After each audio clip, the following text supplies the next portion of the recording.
हेरले येथे भरधाव बसची धडक, पादचाऱ्याचा मृत्यू, चालकाविरुद्ध गुन्हा।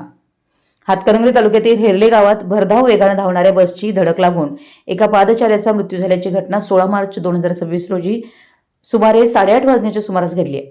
या प्रकरणी हातकणंगले पोलीस ठाण्यात गुन्हा दाखल करण्यात आला।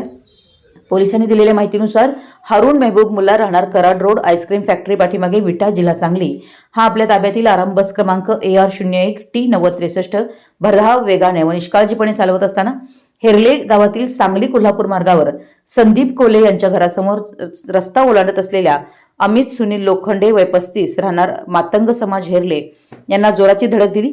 या अपघातात त्यांच्या डोक्याला गंभीर दुखापत होऊन त्यांचा मृत्यू झाल्याचं फिर्यादीत नमूद करण्यात आले। या घटनेप्रकरणी हातकणंगले पोलीस भारतीय न्याय संहिता तसेच मोटर वाहन कायदा कलम 184 अन्वये गुन्हा नोंद करण्यात आला। सदर प्रकरणी फिर्याद मिळाल्यानंतर हातकणंगले पोलिसांनी तातडीने पंचनामा करून गुन्हा दाखल करून पुढील तपास सुरू केलाय। आपल्या परिसरातील महत्त्वाच्या बातम्या पाहण्यासाठी आमच्या नवसंकेत न्यूज चॅनलला YouTube वर सबस्क्राइब करा आणि बेल आयकॉन प्रेस करा।